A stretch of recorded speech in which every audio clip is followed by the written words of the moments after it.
दोस्तों, आज की इस वीडियो में आप लोगों को चिड़िया और कौवा की कहानी बताऊंगा, जिसे सुनने के बाद बहुत ही आनंद आएगा और इस कहानी से आपको कुछ न कुछ नया ज़रूर सीखने को मिलेगा। तो चलिए कहानी को शुरू करते हैं।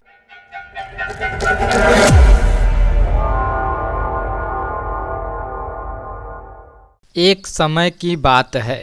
एक जंगल में एक पेड़ पर एक चिड़िया का घोंसला था। उसमें एक छोटी सी चिड़िया रहती थी। एक दिन एक कौवा कहीं से उड़ता हुआ आया और चिड़िया के घोंसले के पास बैठ गया। उसने चिड़िया से प्यार से बात की और दोनों दोस्त बन गए। उस दिन से कौवा और रोज चिड़िया से मिलने आने लगा।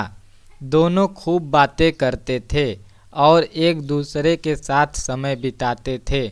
कभी कभी वे भोजन की तलाश में एक साथ जाते थे। एक दिन कौवा और चिड़िया भोजन की तलाश में निकले। उड़ते उड़ते वे एक गांव में पहुंचे, जहां एक घर के आंगन में लाल मिर्च चटाई बिछाकर सुखा रहे थे। जब कौवे की नज़र लाल मिर्च पर पड़ी तो उसने चिड़िया से कहा, देखो लाल मिर्च को देखो। दोनों चटाई के पास उतरकर बैठ गए। चिड़िया ने कहा, चलो एक प्रतियोगिता करते हैं, देखते हैं कौन अधिक लाल मिर्च खा सकता है। कौवा मुकाबला करने के लिए तैयार हो गया और बोला, ठीक है, लेकिन जो जीतेगा वह दूसरे को खा जाएगा। चिड़िया ने सोचा कि कौवा मजाक कर रहा है, तो वह तैयार हो गई। दोनों लाल मिर्च खाने लगे। चिड़िया ईमानदारी की इस होड़ में थी तो ईमानदारी से मिर्च खा रही थी, लेकिन कौवा चिड़िया पर नज़र रखकर बेईमानी करने लगा। वह कुछ मिर्च खा लेता, लेकिन कुछ चटाई के नीचे छिपा देता। इस बेईमानी के कारण कौवा जीत गया। जीत की खुशी में वह चिल्लाया, मैं जीत गया, मैं जीता, अब मैं तुम्हें खाऊंगा। कौवे की बात सुनकर चिड़िया बहुत उदास हो गई। वह कौवे को अपना मित्र मानती थी, लेकिन कौवे ने अपना असली रंग दिखा दिया था।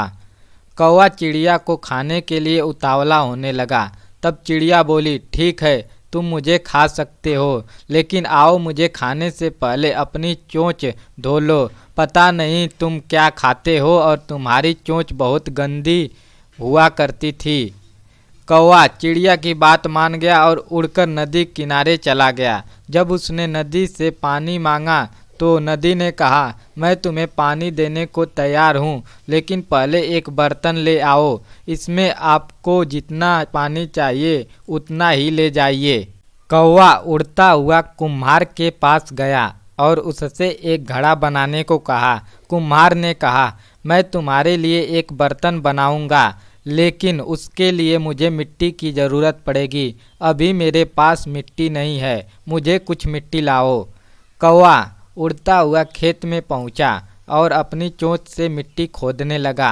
तब पृथ्वी ने उससे कहा, सारी दुनिया जानती है कि तू कूड़ा करकट और गंदगी खाता है, इसलिए मैं तुम्हें अपनी चोंच से अपनी मिट्टी पर नहीं मारने दूंगा। इसलिए मिट्टी चाहिए तो कुदाल ले आओ। कौवा लोहार के पास गया और उससे कहा, मुझे कुदाल बना दो। लोहार ने कहा, यदि आप कुदाल चाहते हैं तो आपको मेरे लिए आग लानी होगी। कौवा पास में स्थित एक किसान के घर गया। वहाँ किसान की पत्नी खाना बना रही थी। कौवे ने उससे कहा, मुझे आग चाहिए। किसान की पत्नी ने चूल्हे में जल रही एक लकड़ी निकाली और कौवे की चोंच पर रख दी। आग की लपट कौवे के पंखों तक पहुंची और कुछ ही समय में कौवा जलकर राख हो गया। इस प्रकार मित्र को ठगने वाले कौवे के प्राण चले गए और चिड़िया की जान बच गई। तो दोस्तों, आपको यह कहानी कैसी लगी हमें कमेंट बॉक्स में लिखकर ज़रूर बताएं और हमारे यूट्यूब चैनल को सब्सक्राइब करना ना भूलें। वीडियो को लाइक करें, बेल आइकन को प्रेस करना ना भूलें। धन्यवाद। मिलते हैं अगली कहानी के साथ।